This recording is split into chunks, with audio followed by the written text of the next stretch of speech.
things. Don't turn the microphone off, I swear to God. I thought you were going for my button. It's a really exciting one because of the players that are involved in a way. A lot of these guys go way, way back. Obviously, Empire being the old team they used to play under, but seeing them all kind of stack up together here and come up against G2, a name that old Empire would clash with for years, it felt like, constantly at each other's throats. It's just good to see these players all back in the server and coming head to head. G2 banning away the Flores first and foremost, quite popular on this map to deal with shields, to deal with banshees, you name it. Mainly stacked up around the map's table inside of Aviator when defending the Aviator game site, and DKB, the attacking ban, to be taken away by virtus.pro, Tim. Yeah, I don't think Flores. I was going to say Flores is sort of underrated. I don't think he's underrated. I think everyone knows how good Flores is. I don't know if maybe underused is, a consideration. I think these days he's a pocket pick in a way, exactly. For a specific situation. For the volume, for the sheer volume of work that he can do. I'm surprised that we don't see him a little bit more sometimes. So, Dokkaebi comes along as a ban, as Zarmit will join, and then a very rapid pick for that final one. We'll see who the defender's going to be. It will be Solis. We've spoken at length about Solis as our not newest anymore operator. Brava, of course, taking that position now. But Solis, very new but very, very popular. Able to spot out those gadgets. Basically like a defensive IQ. Has a little scanner, can see any electronic devices. Be that an exothermic charge on a wall, be that a drone coming through. So much work that can be done from that operator, just spotting out, feeding information, even feeding locations. Somebody goes on to check the drones, check the cams, bang, you've just spotted them. It's so crucial. So no surprise to see Solis going, especially on such a big map as well, because big map, you want your drones. You want your drones, you don't want a Solis.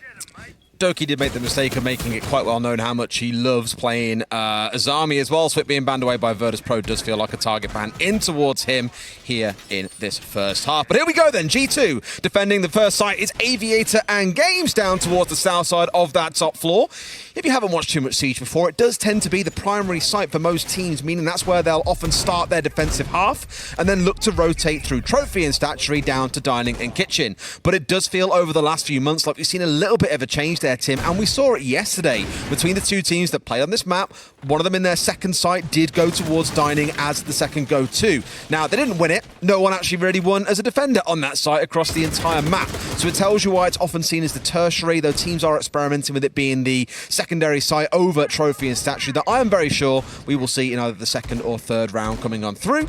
As for the attackers, virtus.pro, they're going for the long way round on this one, Tim. They want to clear up towards Master Bedroom, work their way across the top floor, and then look for a site hit, hopefully all in one piece. Yeah, it's a much more popular attack recently. Get yourself into Master Bedroom. Then maybe, pull the trigger!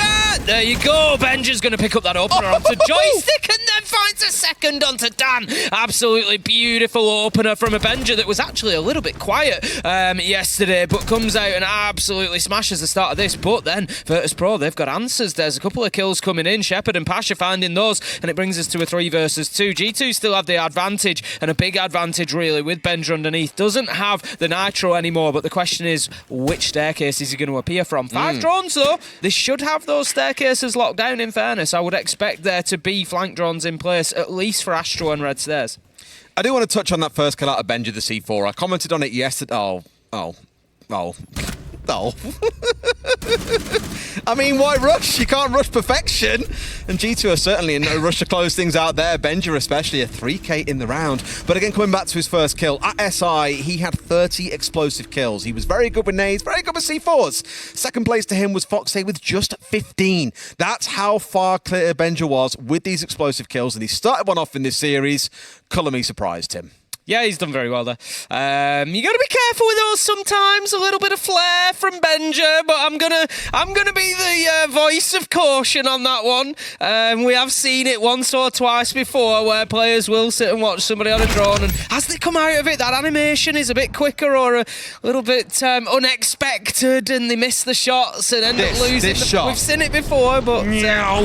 Beautiful, that. Absolutely beautiful. But no, Benja was absolutely fine. Yeah, you just see this sometimes. They sort of come out of the animation and it's just a little bit unexpected. And we have seen it, unfortunately, not pan out once. You know the reason why you do that is, when they watch the kill cam, they're just like, oh man. The thing is, it wastes a few more seconds. But we've also seen people shot from behind at that point as well. They've been sat waiting to take somebody on a drone, don't notice the person coming down the corridor behind them, and all of a sudden end up leaving with nothing. But it worked out in the end. All's well that ends well. G2, they are going to pick up the first round 1-0. They are on Villa. Villa, historically, we've always said defenders on Villa.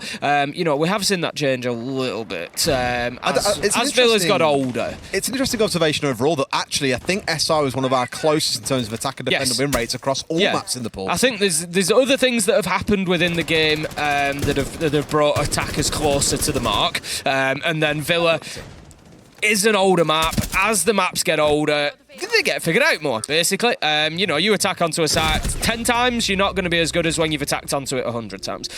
So ultimately, we do see improvement. Pasha, he's going to improve this round for virtus.pro, managing to pick up the opener this time, and that's going to be Doki taken down. Should we play a little bit of quiz time just while this round's playing out? Why not? Let's. What do you? Villa was the least played map at SI with 10 plays, but what was its defender win rate?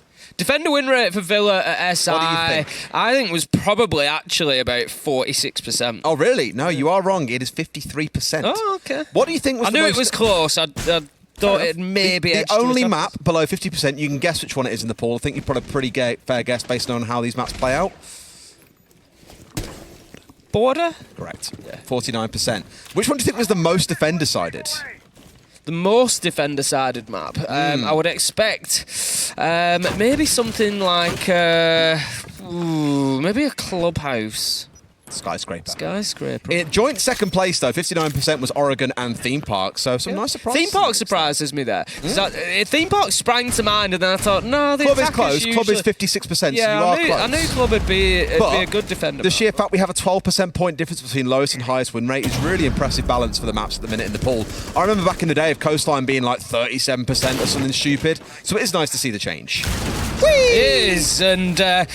not going to be round anyway. Alamau's not going to need any. Time over. Alamau's not going to need any change from that nitro, does he? Spends every penny of it and takes Pasha down. That's going to level things out 4 versus 4. 50 seconds left to go. G2 actually holding on pretty well here. They've wasted quite a lot of time. VP not really established inside of the building yet. Alamau still underneath. He's backed up by Benja on the Warden. Benja with a nitro in hand. Alamau with all the intel that he will need to find a vertical kill. Benja, he's going to just go to the weapon for the time being, though. He doesn't need the explosives, and that swings the man count back in G2's favour. 4 versus 3 in the final 30 seconds. Yeah, they've still got the C4 on side from Benja too, with the pulse available. So if virtus.pro sticks to this top floor like they have kind of done historically as a team, and I think back to them, this is a great chance to get some freebies just as they try and march their way forwards. Bearing in mind, again, we are on Living and Library, the side that I didn't expect us to see. 2 quick kills come through, Dan and Joystick getting 1 apiece, but Alamar puts him in the dirt. There's 1 left standing with just 5 seconds to go. One thing does not change about these Russian teams, Tim, and that is their, what shall I say, capability with the clock. No, it's historically often been the way to win. Even back to the Empire days, as you say, frustrate the time, and you will have a lot of success. Get them down to that final 10, final 5 seconds, and they will still continue trying to tick their boxes, trying to move through those checklists, and it can cause them a bit of an issue, which we've seen there. So G2 take the second round. They're going to get themselves on to 2-0, and it's a good start for them on the defence, especially picking up Living Room Library. They might actually fancy themselves, Des, for a full sweep here. We might see all 4. They're going to take Trophy Statuary for the time being, and rather than rotating back to Aviator Games, it wouldn't drastically surprise me to see them pick up Dining and Kitchen as well. No, the fact they went off to Living and Library when I said we'd see Dining and Kitchen, we'd see Trophy Statuary, was like, oh, okay, I appreciate the switcheroo, and you saw the similar stuff. This is what we saw back in round 1. virtus.pro trying to sweep their way through the entirety of the top floor. G2 happy to just nip and bite at their ankles a little bit as they step through, catch the odd one out with the C4, and when they tried to get a little bit cute and get inside a bike shed to push straight in towards Living and Library, it was an easy shutdown for G2 as well. So far, looking largely unpressured on the side of G2. It doesn't feel like they're too bothered by what virtus.pro are up to, so I want to see a little bit more heat, a little bit more spice coming out of this virtus.pro side, because so far it has been extremely predictable from start through to here. Yeah, I like a bit of spice, Des. You know, I do, yeah. What's your curry of choice? If we're talking curries, I love a madras. Yeah. A Balti's about as far as I go. I love a madras. I quite often eat a masala, but if I'm fancying something with a little extra spice, then I'll go for a madras. So where would you put Virtus Pro right now? Probably a korma? Maximum. Yeah, they're not bringing too much heat into the server. There's going to be a little bit more work. Bring around the roses. This is just going backwards and forwards. Pasha, it is ultimately who just comes in and says enough of this. Joystick, come on, just let me get the kill. Going to take out Benjo. It's been a while. Up, Claymore kill onto Alamo, who's trying to get aggressive and go out of the windows. No, he was inside, but he walked in front of the hole, I'm pretty sure. Yes. Very it good. was the Claymore onto Astro Stairs, classic. a ranked classic. It is. Picking up the kill onto Alamo. That's me. If I've got Claymores in back pocket, there are guaranteed there is one down there. Yep. Every time. There's a couple of other drones you can use if you... Not just here on Villa, Clubhouse is another popular one, just to the side of CCTV breach. Put it through there, anybody rotating through red will get picked up. So feel free, go away, use it in your ranked game, see if you get any joy. There's another one here just inside a bathroom. Daring someone to step across.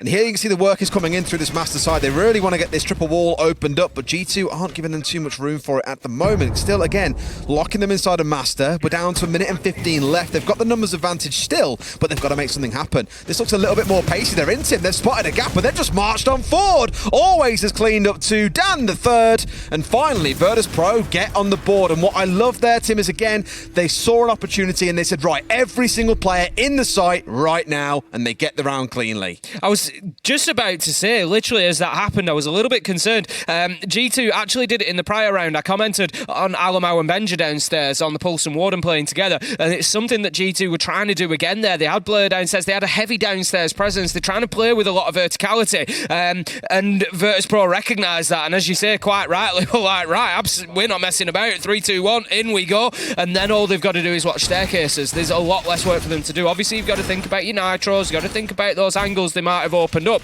But if they recognise, G2 recognise that the push into sight is on, they're limited in what they can do. They've got to get back up those stairs. They've got to have an impact laterally onto that site. And so Virtus Pro can then just watch. Bap, bap, bap. No problem. Pick them up as they come back. Just like that. You know what I love is that after this play day, already we're 40% of the way through the group stage. As I said yesterday, every game carries so much weight. It's 25% of your available points. G2 now are going to have already played by the end of this game for 50% of their potential points. Crazy, when you're trying to get into the top 3 of the group, where that's the big focus here. Obviously, we've got a new format with Blast, and I'm absolutely loving it. But it's obviously everybody's getting familiar with it. If you sat at home wondering, right, where are these teams really aiming for? Top 3 in the groups out of 5 teams. Minimum is really that's the sweet spot. That's the minimum, as you say, that you're aiming for. The bottom 2 going down into the open qualifiers, so it becomes a bit of a roll of the dice then for getting into the major. But certainly not a guarantee for the top 3 either. There's a couple more steps that they need to go through to secure their position. But at least you're giving yourself that fighting chance then. Absolutely. If you missed the games yesterday, they're worth watching back because there was some real screamers. There was a couple of surprises. There was some great performances, some not so great performances. CT9. Yeah. No, sorry, Des? Sorry, what? I don't know. It's a really awkward cough. It just happens sometimes. On we go. Yeah, much better. Cool. Onwards we march. Pasha has been snaking his way up through the basement and has now finally got himself onto the ground level, the same as some other members of... No. Not like... I want to know how. I imagine there was maybe the default cam call. Surely it was gone, but I need to watch that back. I need to find out how Benja knew, because Pasha is going to be howling to the moon if that's gone against him blindly. Alamo's going to pick up a headshot onto Shepard, but we've got a lot of back and forth. It's been a little bit of a theme over the last couple of rounds that this man count is never too far apart. Difficult to separate the two as we find ourselves 3 versus 3 always. He's going to recover that diffuser and give Virtus Pro a potential opportunity and option to be able to get into sight, but there's still kills they're going to have to find. Joystick, he's got a drone at his feet at the minute, and it brings an interesting point into play of how far ahead do you allow that drone to go. I'll discuss it after the gunfighters.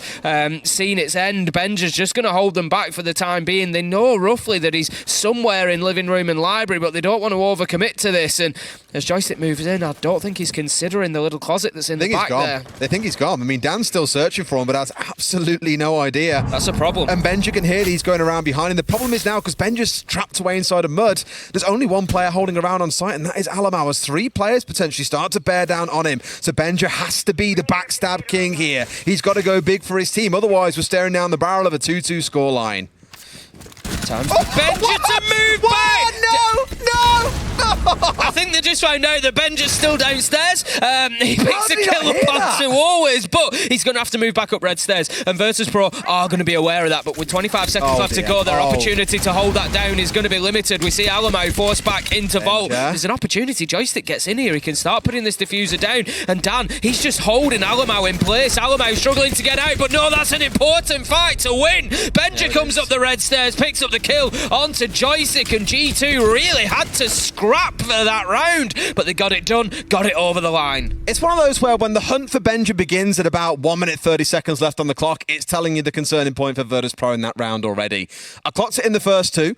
Everything was on the same plane. It was all on the top floor, whilst G2 was sat downstairs, C4s in hand like these are free kills to find every single day. We haven't seen too much adaptation to change over and go, right, Benja is a problem. He's getting free C4 kills every round. We need to slow him down. Even then when they've sent a drone after him and Iana after him as well, he just hides himself away in a corner, isn't droned out. Villa is a pretty big map, I'll allow them that. But they're doing it over halfway through the round, and then you're leaving yourself down to the wire when it comes to the execute. You saw the outcome there. Iana had to sit and hold down F for that plant to go down. A 1v2 basically being forced against virtus.pro, and G2 do close things out. It looks a little bit ropey at points, but I'm sure they had full confidence going into those final 30 seconds. 3-1 then it is to G2. Let's see how things shape up on yet another site, Tim, this time up towards dining and kitchen. Here we go then, G2. I think they're going to be feeling pretty comfortable at the minute. Apart from that one round where they sort of got caught out, I don't think it was necessarily, virtus.pro did beat them to win the round, but they basically saw an opportunity and went and rushed in and put G2 in a bad spot, or G2 had already put themselves potentially in a little bit of a bad spot. But, overall, I feel like G2 are definitely in command here. They're definitely in the driving seat, and I can see a world where, if they just play this sort of sensibly, they pick up 2 rounds and they go 5-1 on the half. See, I'm looking at this now and seeing the setup that we just saw coming in around Pantry, where there's a bandit battery that's been deployed onto the Pantry wall. We spoke about this a lot yesterday in the Villa game that we saw take place. It was a big focus for one team, the other cared less. It does help you slice and divide the site apart.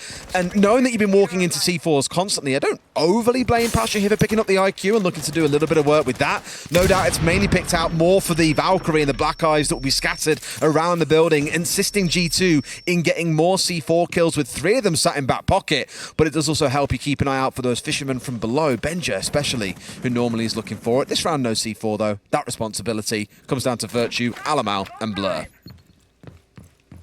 1 minute into the round, Pasha's still searching out those electronics, just trying to see if he can find anybody up on the top floor. Not coming across anybody yet, but he's not going to push too far before he does, I don't think. We've got Doki over around the Astro stairs. He's sort of lurking in a position where I think he's sort of ready to get himself up onto the top floor, but virtus.pro, they're not too confident here. They know that there's 1 or 2 that they need to play into. There's the mirror of Blur as well up there, and there's certainly no rush from them, but that's good. Dan manages to pick up Doki on the Oryx. That's going to see him go. Blur has to drop back all the way into basement, and this is actually turned into, in the last 10 seconds since I started, concern over their sort of speed, has been fantastic for virtus.pro. Well played. It's such a great read as well. 1 player in piano watching down Red Hall, but they also stuck a 2nd player on the Astro Rappel. There was no safe way back downstairs for G2 where they wouldn't be spotted by a member of virtus.pro, and Dan has made use of that range on the Ash, got himself 2 kills, should now find himself down, almost finished off as well. Blur's the one in a bit of a hot spot though, because he's got 1 player pushing him towards Red and Art, looking here to get Dan back on his feet, and has another player on the window outside and behind the painting. So, under pressure for sure, Dan should be good to get back on his feet. Player's just going to hold his angle from basement. Drone will go right in his face, so they're going to know exactly where he is, but it's a freebie for Benja once again. Information just proving to be a key missing element for virtus.pro. They don't know where Benja is, and he's able to move around, get a big double, level things out. 30 seconds left to go. Virtue finds Shepherd, and all of a sudden virtus.pro are now on the back foot. Always is trying to push in directly towards site, but he's not going to get the visual that he needs on his man. But second time lucky, he manages to find him. 2 versus 2. Here we go, trying to step forward with that DMR as well. A couple of shots. I mean, one onto Blur, one onto Benja should be enough. A smoke coming through in towards Pantry side as they step forward and try and look for the plant to go down, but they haven't got it on side. Benja makes it a triple. There's one left standing. He is the king of Art Studio. You cannot remove him. The round is done, and G2 move up to 4-on-1. A really disappointing round, and to go from a 5v3 and see it crumble like that, virtus.pro will be kicking themselves. Frustrated on time once again. Time. You know, as we keep saying for virtus.pro, there was again, you know, an opportunity there at the end. The fight back was on, but as you say, they're going to be a little more than frustrated, I think, with that round overall. So much so that we're going to see them hit the tactical timeout button. They're going to have themselves a break and just see if they can square off what's been going on and get themselves back into this. This is round 6 is going to be a round that they really want here. They need that 4-2 split. They don't want G2 going 5-1. It's going to be, I think, really tough to come back from that. It is going to be rough. And I think, again, these rounds, I don't want to say it's like, you know, it is G2 playing well, but a lot of it feels like it's, you know, I don't want to say basic mistakes, but they are mistakes being made by virtus.pro. That inability to go chasing after Benja downstairs early in the round and pinch him out. It's not easy. The guy's a world champion. He was on G2 for 31 days and lifted the hammer. It's no easy feat saying, just go and kill Benja. Of course it's not. But when they're in a 5 versus 3, the fact they're still being backstabbed by Benja just goes to show a lack of flank drones, a lack of real composure. They couldn't convert the round from there. That's the big point, is information. I picked up on it in the round. You've picked up on it there. Twice now, Benja has struck without them being aware that he's there. You know, we saw always on the Thatcher at the bottom of red stairs just run out in front of him. No idea that Benja's there. We saw it here. Look, the IQ's just run around the corner. Pasha, absolutely no idea that Benja is on that door. And that's the real problem for virtus.pro at the minute. They're just not getting a good enough grasp. Not specifically on Benja, but particularly where those roamers, where those lurkers are going to be coming from. And it's causing them a big problem. It's costing them rounds. It is, and it's cost them 4 so far, Tim. Not entirely. Admittedly, G2 have won some of those rounds out quite convincingly of their own accord. But this is virtus.pro's last chance. No 0-4 G2 to start the day today. As we saw yesterday against BDS, only for them to go on and win 7 of the next 8 rounds. It was a bruising performance from G2 against BDS, and here they've carried on that same streak. Brava on side, as we saw a couple of times, oddly enough, on this map, Tim. Wasn't really all that effectual. We saw an ADS being hacked out, but that was really about all we saw, to be honest. Here, though, more effectual. I spoke about Banshees yesterday. As we've said, as we've explained, that doesn't just stop the Banshee working, it flips it on its head. So now if the defenders go through that Banshee's radius of effectiveness, it will activate, it will slow them down, it will give the audio cues, they'll have to shoot it out. And so that could be really critical. It's also the fact that in the defenders' minds, if they don't know that gadget has been flipped, they're thinking, nobody can push that door. Nobody can push that door because I'll know if they do. I'll hear the sound, they'll get slowed by the Banshee, and that's no longer the case. They're going to walk in for free, potentially. The then question that comes from, I mean, one of the things I've just clocked, by the way, underneath Brava's number of clutch zones remaining, that number 2, I believe is how many hack gadgets there are, because it was at 3, but then we saw the Banshee at the bottom of red stairs shot out, which then brought it down to 2, so that would make sense if that's the way that things are indeed squaring up. But it's all good. I was going to say it's all good getting the hack in, but what can you then do to punish the other side with that advantage or the hole that you've created by hacking those drones out, or the Banshees in this case? But here the answer is nothing really, but it's more about catching Doki, as he was a little bit overextended, not having the best game today at 0-6. It's been a slow one for him, struggling to get involved. We've got Benja just thinking about the potential of that Nitro there. Actually locked inside a site at the minute. We've seen him do most of his damage out on the roam so far, out away from that site. But right now, virtus.pro, 1 minute 10 left to go, still drawn in top floor, still not in control of that area of the map. I feel like, you know, that's going to be a big improvement for them, is if they can get themselves in the map and claim land quickly. It's just not something they've been able to do so far. Still looking to see what they can do here in towards the last 60 seconds or so. They have got the numbers advantage, but we've seen them, give away a 5 versus 3, let alone a 5 versus 4, which is how this round's shaping up. You got Blur and Alamout off-site, on-site, sorry. I keep forgetting they were playing inside a living and library. Just fishing that information back and forth through the team, staring at the verticals, making use of that cardiac sensor as VP now start to gather around. But the big question I have to ask, Tim, is when are we going to see these flanks come out from the members of G2 that aren't playing on site? Just see Pasha there trying to deploy one of the Brava drones in through the wall. Can't get the throw though. The gap was not quite big enough. He's instead going to breach the wall and look to push in, but with 15 seconds off to go, this is going to come down to a bloodbath. Pasha is able to start getting that diffuser. Nitro from Benja just in time though, does get killed, but manages to stop the plant. 8 seconds left to go. Dan's going to have to stick this. It's up to Virtue. He's not likely to be able to affect on the planter, and that is a big problem. 1v4 becomes 1v3. And they've got the vertical. Just continuing to try and push through, as you say. They're going to use those angles above him to make his life an absolute misery now. virtus.pro have got themselves away. They've managed to set up the post plan, and you would expect them to win from this position. The thing is, on the vertical, they can't see the diffuser, so he can disable it as long as he's mindful of what's going on above. But it's the 2 players that are on the ground floor that's going to be the issue. He's looking for a cheeky C4, nothing to be found there. And there are 2 players hanging not all that far away. In fact, here, he might find one, looks away at just the wrong moment, but doesn't get shot. Finally does. Shepard upstairs on the vertical closes things out. A 4-2 half, Tim. All things are equal and as expected. Well, not equal, but it's as expected on this map. I think virtus.pro have been a little bit lucky there, if I'm honest. Coming away from that half 2-4, I think G2 have certainly felt like the better team. But obviously, that just gives a new angle to saying that virtus.pro have, maybe had to fight in some tougher rounds, and so the performance in that respect has been reasonable as well. But no, a better half for G2 overall. I'm really fascinated by this next round, round 7. It's going to be a key one, because if G2 are able to just walk in here with a successful attack onto the primary site of AVG, then virtus.pro are backs to the wall and in serious trouble. However, if virtus.pro can lock this down, all of a sudden there's 1 round difference and they are back in the fight. That's the thing, right? We saw it yesterday with a couple of teams that it felt like really should have dominated the very start of things, only for it to be cruelly caught up to, and in some cases flipped on its head entirely. Aviator Games, where this team will start as I clock back in the first half. Back in round 1, it's where teams often start their defensive halves here on Villa. And BP will copy their counterparts on G2 with exactly the same style of setup. We have got that Valkyrie on side once again with those black eye cameras, those pesky cameras scattered around the halls of Villa. And on the attacking side, we've got Alamout bringing along the Ying Tim, that go-to execute-based operator. I do love playing the Valkyrie. I don't get very much opportunity anymore. Obviously, the ban rate in rank particularly is pretty high, but it is an operator that I enjoy. Gun can be a little bit difficult at times, as we know with the It's MPX. a laser beam, but it's got low damage. Yeah, that's it. You got to really hit a good number of shots onto somebody. But yeah, overall, very enjoyable operator to play.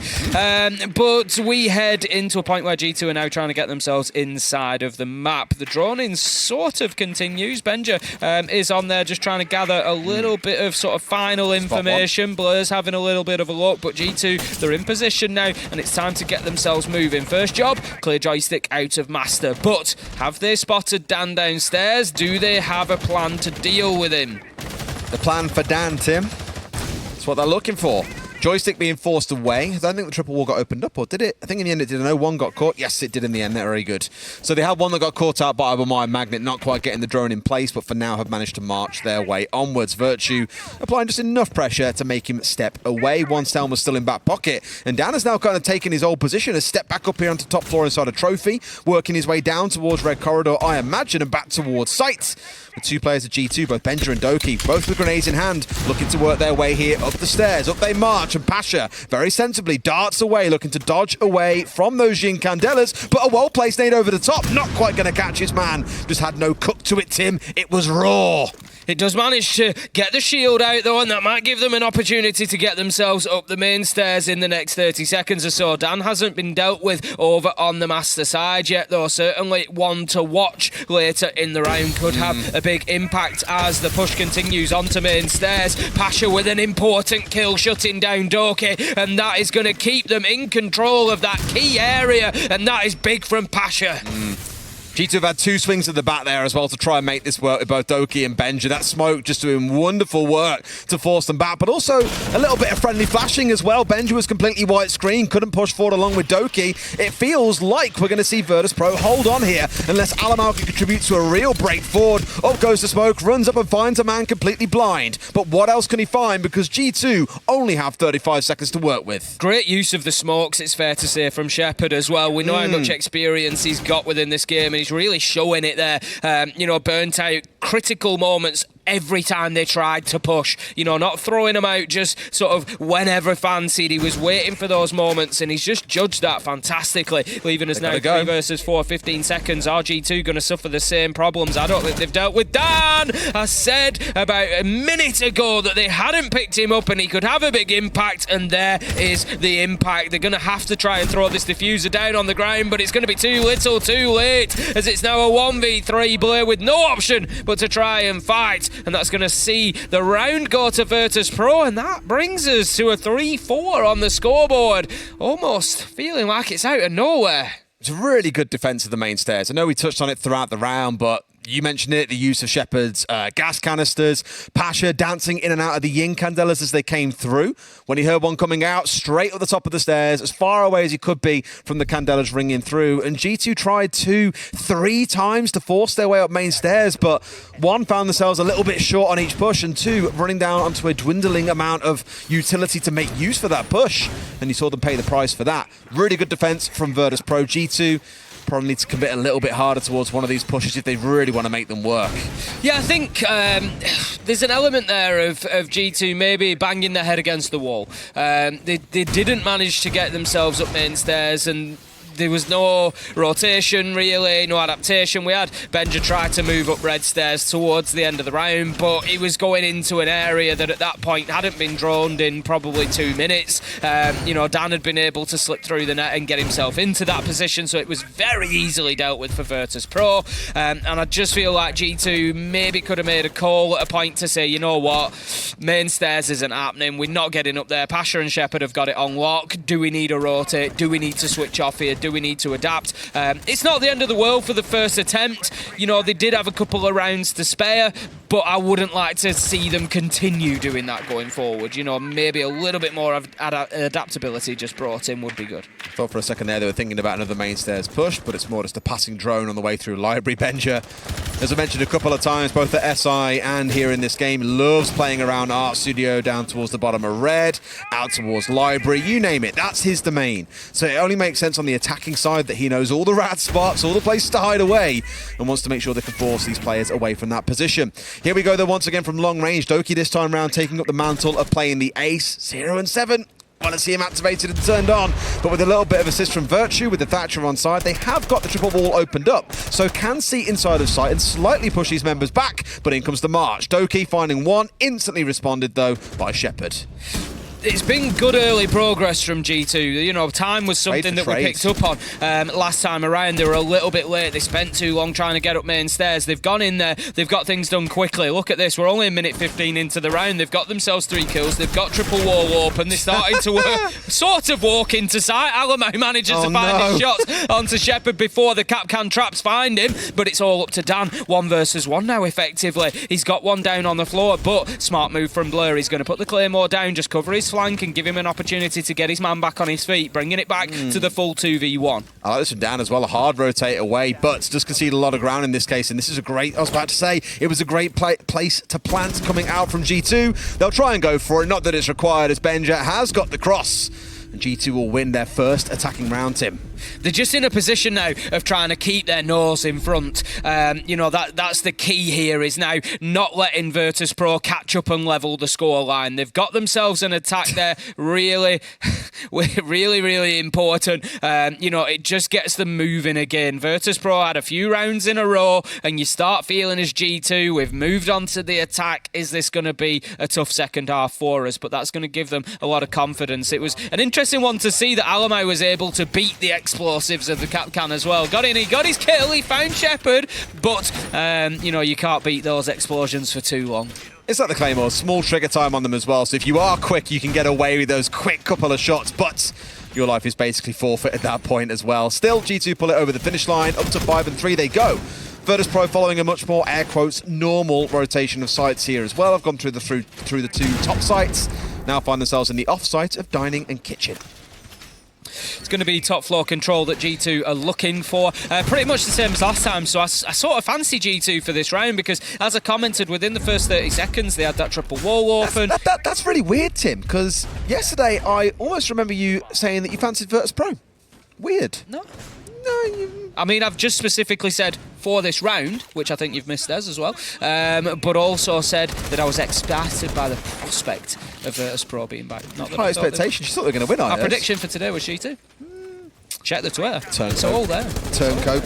Yeah, I think G2, I fancy for this round if they can do the same as they did last time, which was open that triple wall very quickly, get themselves into master bedrooms, start getting that control. They did very, very well. It was 1 minute 15 into the round. They had kills, they had breaches, they had everything done, and they're doing the same again. And virtus.pro didn't have an answer, Des, and they don't. Alamo manages to find Pasha as he comes out of the bathroom. And here, not the place to catch someone, really, is it? You're not expecting that. You're not usually, to be fair. I mean, I think he was just passing through Patrick. He'd come from master bedroom, but he got caught out on his rotor. He's passing something through in the bathroom, Tim. Here we go. 5 versus 4 then for G2. Still looking in a pretty commanding spot. They did manage to get away just without the electric claw going off onto that pantry wall, which we mentioned a few times. Really good for giving the long angle opened up. But Doki has got a little bit impatient. He doesn't want to sit there anymore. He wants to get himself more involved. So has moved himself instead to try and push in through laundry. And here he goes on his march forward up towards that doorway that I don't think VP are expecting, Tim. No, I think you're absolutely right. There's going to be a lot of vertical pressure coming in as well. Shepard's going to be forced out of his position there, as we can see. Doki's trying to remain patient for as long as he can. Patient? I know, he's going to take the barricade out, and that gives the game away, really. He's not going to be able to hold that long angle anymore, but there's still plenty of time left on the clock. But here goes Dan again. We saw this with the Valkyrie previously. Does Benja know he's going to just take a little bit of chip damage there, but that is important information because he now knows that Dan is upstairs and potentially on the flank, so Dan is likely going to have to drop back. Oh, yellow ping as well, just giving all the info. Oh, always! What a shot at range as well to bring it back, but a plant was going down. Blur completes. Can they now hold these angles? Virtue off on the longer angle finds one, but they need to get a better angle in onto the diffuser itself, and Blur has got to be so careful of the art door. Oh my God, literally a shoulder stepping out. Shepard's going in for the diffuse as well. No one's nearby. He's got to swing fast. He comes off and finds his man. Virtue, the last one left standing, has the vertical, but cannot find his man. Looks like they'll get him on the reverse. It's 4 left alive for virtus.pro, and the fuse coming through up to 5 and 4. We moved him. So good from Shepard there, just using the audio cue of the diffuser, just baiting out the movement, and as soon as he knows that door's being pushed, he's got a shotgun in hand, and he's going to win that angle 9 times out of 10. Does exactly that. Great play from virtus.pro in that post plant. They keep themselves fighting here, and honestly, this is a much closer matchup than I think a lot would have expected. Yeah, I think the attacks left a little bit to be desired from the side of virtus.pro. The defenses, though, I've really enjoyed seeing. Just the way they played certain things out, the composure they've seen around main stairs, for example. This round just now, the way they played the post-plant situation as well was just beautiful. Always fantastic spot, using the slightly open up slither in the wall as well to find Benji with assistance of a yellow ping. They're looking good and composed, and this is often the way that you think you see teams work out, is they look strong on the defensive side. It is a little bit easy to coordinate, whereas the attacking side, there's a lot more moving parts that you have to kind of figure out as you go. So they're looking strong. Again, they've had this roster now for 2 to 3 months. They've had a bit of time to work with it. You will see them improve, no doubt, over the course of the stage as well, remembering this is really their first real official match since they've had this roster. There's a real opportunity for virtus.pro to level things up here. They're in Aviator games. They're in the primary site choice. They won this back in round 7 when they opened things up on the defence. They've gone straight back, and there is now an opportunity to level the scoreboard and force this to a minimum of 12 rounds. Always, he's ratting away down in the basement. We saw him have a great impact over the last couple of rounds. He's been doing good stuff on the T5 of the Legion, and he's going to continue on. 10 and 5 so far. He's leading the way along with Dan, and it's looking good for virtus.pro to potentially take us all the way. all the way at him. We'll see if that happens. I haven't heard the full line in the same voice I'm always expecting, but speaking about expecting, Alamau not expecting to get domed by Pasha so early into the round. Joystick taking a little bit of chip damage, but G2 have been pretty quick here and getting control of Study, and Doki just rounds himself out towards the rotation. Finds himself a man for free, down goes one into a 4 versus 4. They just and need... Doki's... Oh, no. I was just about to say they need Doki to get firing. No. If he could be a difference maker in this game. They've got sights but Blur is going to go in. He's going to pick him up. So that's Doki back on his feet. As you say, there's an opportunity to put the diffuser down where virtus.pro pushing back from. Always doesn't have an opportunity to stop this. There's a wall in his way and there's cover in place. Doki's going to hit the deck, and what a great plant that is from G2 in a 3v3. I commend them for this as well in the exact same way I'll commend virtus.pro for their trophy statuary here. They've spotted a gap, they've realised no one's around to defend, and they've made the call, and as a team have pushed their way in, making use of the shield as it wasn't destroyed away. That's one going down. Can they get the next as well? No, Virtue wins one, but he's got to stop the man, and he can't. Literally a slither of a second, and he saw the round slip away. 5 and 5, and I would be surprised if we don't see a G2 tactical timeout here to try and get things back on track. Oh boy, what a round. There you go. There comes the tactical timeout as well. As you say, just virtus.pro, sleeping a little bit there. I thought they might have just thrown away a great opportunity to bring this back and level the scoreboard up. But somehow, on the post plan, able to fight it back again. And it was just a fraction of a second for the last man coming in, trying to stop that counter diffuse. But virtus.pro get it done. Bring us to 5-5 on the scoreboard. And a full 12 at least. It feels like an overtime-worthy game, Tim. It has been really back and forth. The teams both doing pretty well on the defensive side. The attacks at times looking good, like that round there, like the trophy statuary hit coming out from virtus.pro. At others, a little bit lackluster. Now, generally, Fabian tactical timeouts have done a bit of magic for this team. We saw it yesterday. They lost 4 rounds in a row on Theme Park. They had the tactical timeout. They won 2 rounds. Then they went onto the other side and continued to win and win until they won 7 and 5. I think many also remember that historic clip that will no doubt be a part of Siege history with the bit of a rant at the team saying, "What the hell are we playing at, boys? We're better than this." And well, we all know how that ended, with G2 eventually lifting the hammer at the very end of the competition after what could have been a knockout game for them. So here, let's see if those same words will have rung true in the ears of G2, if they can pull things back, or if virtus.pro will cause what many will describe as an upset against the current world champions. Honestly, this is such an exciting round because it could be a real difference maker. Obviously, one of these teams will get an opportunity at map point, whoever wins this round, but it will be one bite at the cherry only. They'll have to get it done first time. Now, G2 were very good at attacking onto this site last time. I complimented the speed with which they worked. We saw the Selma charges detonating very quickly on the triple wall. Interestingly, there is no hard breach this time around, so it is not going to be a master-sided push. They're going to be looking at going in through Study and Aviator, I would imagine, and trying to push themselves in from 90 corridor, but there is the man beneath. They need to keep an eye out for Pasha. I do want to bring up a really hot topic in the talent team, Tim. Doki's running the ARX. Now, we had a conversation about this versus the G36 yesterday. Now, wait, because this has got a twist at the end that you're going to love. You're going to love the twist, trust me. I think Doki should play the G36. Do you think? He's 2 and 10, Tim.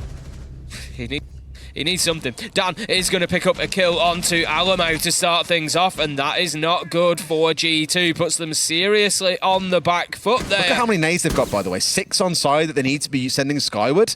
They need this downstairs control. They want to go fishing, but they have to clear out these players that are looking to cause a headache, and there are a couple of them. This is it. Joystick's moved his way down there. Pasha's in support as well, and it just feels like virtus.pro in a position where they're like, you know what, we want this fight. We're ready for it. And the thing is, yeah, Pasha, he's going to sit on red stairs all day because as a defender, he doesn't need to make a single thing happen. He can just let the clock work for the team. It's G2 that need to push forward, need to take the onus, and need to get things moving here. Nitro goes out. Pasha's being challenged from both sides. That is not the angle that G2 needed to work with. Pasha manages to get a second. I said they needed to take the onus stairs, but they needed to get the kills as well, and they failed to do so. It's 1v5. It's a flawless round. ahead for virtus.pro, and they will be the ones with the opportunity to take a full 3 points on Villa. And oh boy, how will that upset the table if G2 are unable to pick up the win after yesterday beating BDS? Oh. It just throws everything into the air. Doesn't it just? How spicy this could yet prove to be. And it blows the group wide open, which is what I love. It really does. This is what I've been excited. Like today, for example, we've got Heroic versus BDS. Both lost. 1 won yesterday. One obviously fell down to G2.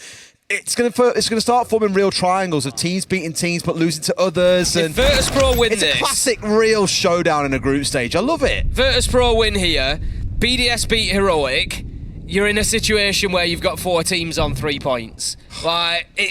And that's halfway through the group stage, Des. There's only 2 games left to actually decide who goes where for those teams. Absolute madness. It's going to be brilliant. Absolute madness, Timmy. That is the only way it can be described. Always up at 12-6, down at 11-5. It's good seeing some old names back on the scoreboard and really putting up some big numbers. It's funny how you see such variation between teams, not just between like days, but between games as well. We see it on LAN sometimes too, where yesterday Benji was saying, man, my team is so good, they've dragged me through a tough game there. Look at how the fortunes have reversed today, where Benji's the one putting up the big numbers, Doki's the one being quiet. It's why you need these, I don't want to say backups, but other players that you can turn to when the chips are down that can step up and deliver. Just sadly at the minute, virtus.pro, their chips are all turned the right way up and they are delivering hard as a team.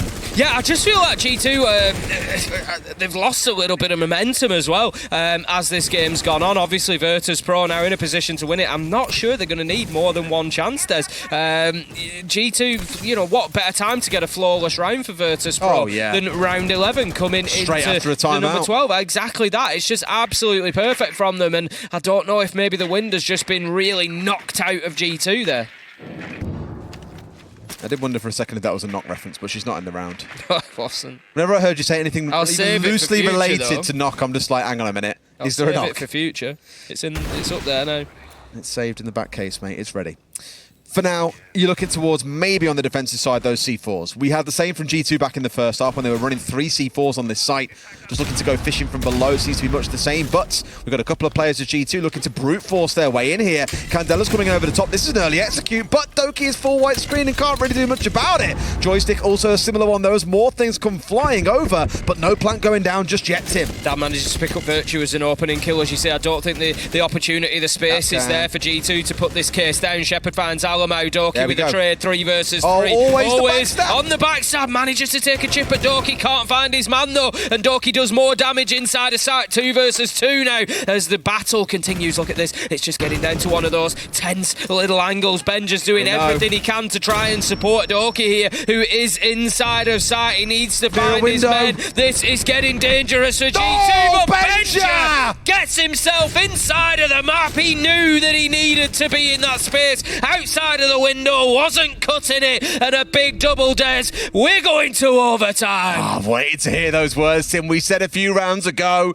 this game was starting to feel like it really deserved it, and I love the confidence out of G2 there. You've just been slapped by a flawless round trying to play things a little bit slower. What do you do the next round? You, for all intents and purposes, rush. It's not quite a from spawn direct in towards site, but the heavy push-up pantry, for example, the use of those Candelas really tore apart the backline for virtus.pro there and let G2 get some semblance of site control. It got a little bit scrappy as we came into those last 60 seconds or so, but the beauty of that is exactly what I just said. They had like 1 minute and 20 left on the clock to still recover things there. They weren't scrapping things out in the last 30 seconds that both teams have done in several attacking rounds on this map, but left themselves plenty on the clock to make things work, and they get us through to overtime. The only downside for G2, Tim, is they start on the attack. G2 fans, do not get too carried away. It has been 4-2 halves, both directions, with the defenders picking up the 4s.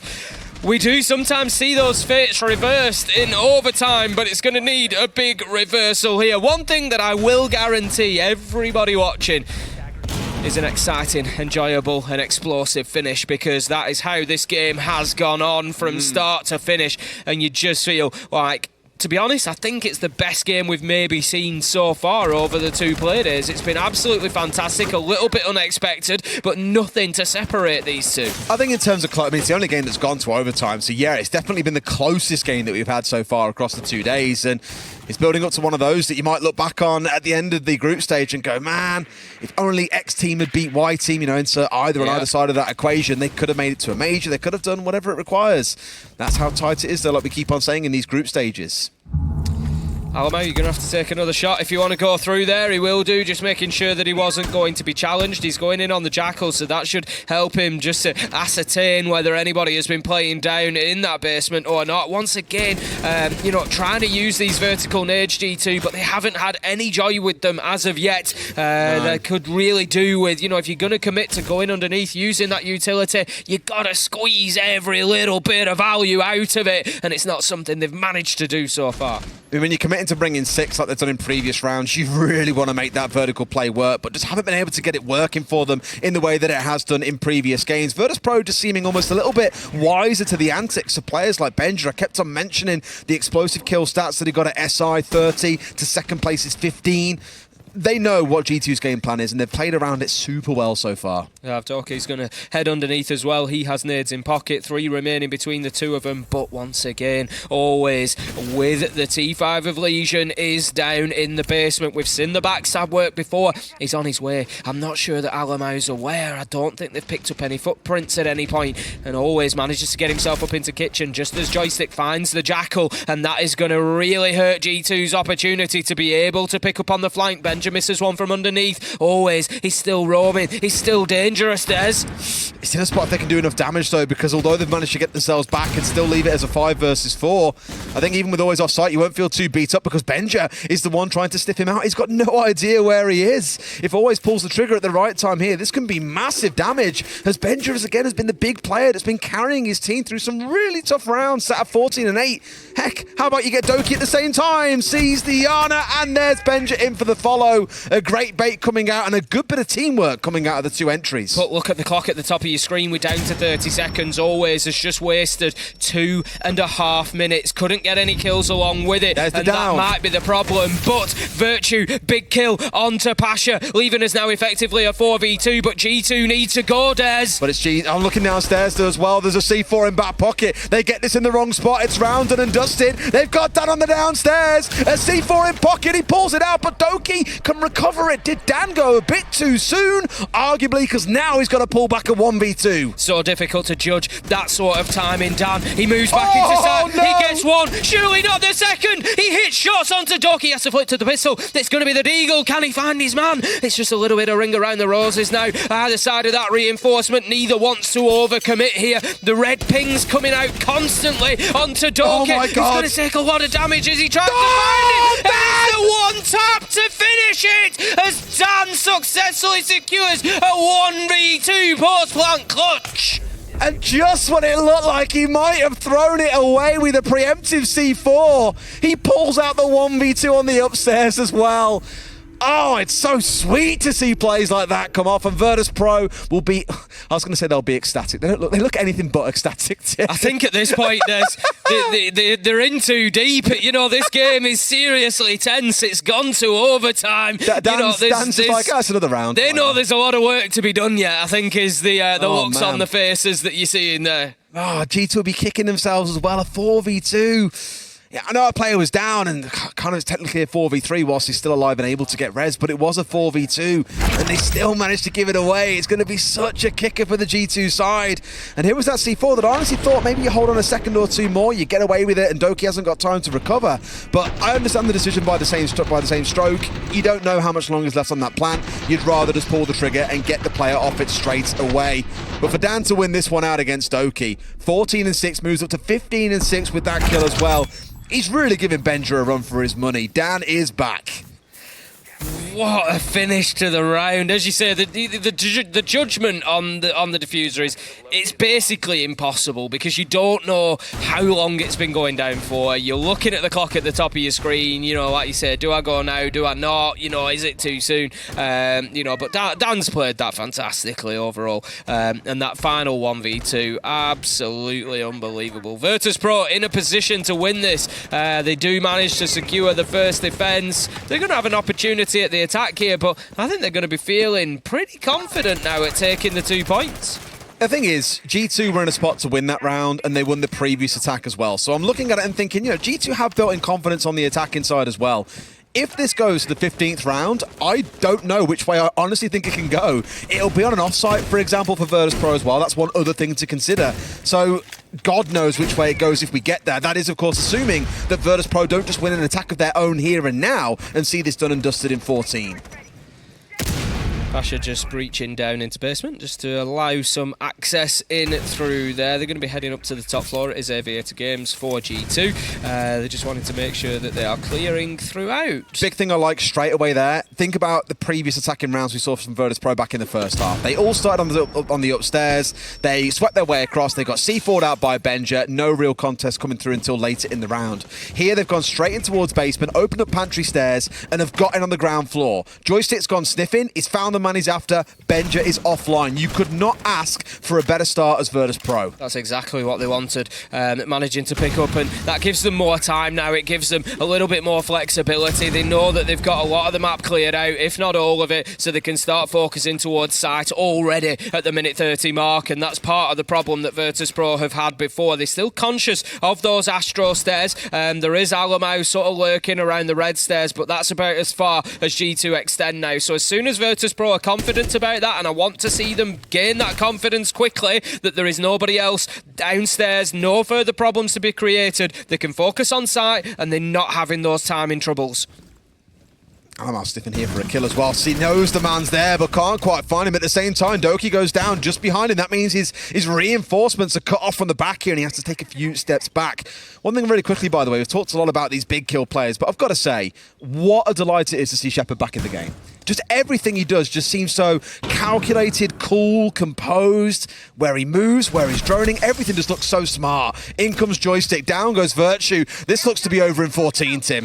It certainly does. It doesn't look like we're going to go the distance as virtus.pro seriously in the driving seat now. 5 versus 2, and it's all up to Alamo and Blur. We've seen clutches a couple of times in this game so far, but this is going to be asking a lot, and it's just asking even more now as Blur finds himself 1 versus 5, shut down inside a site, and that is going to be virtus.pro taking a flawless round for what could be a very important overtime victory over G2, which really sets them up in Group A.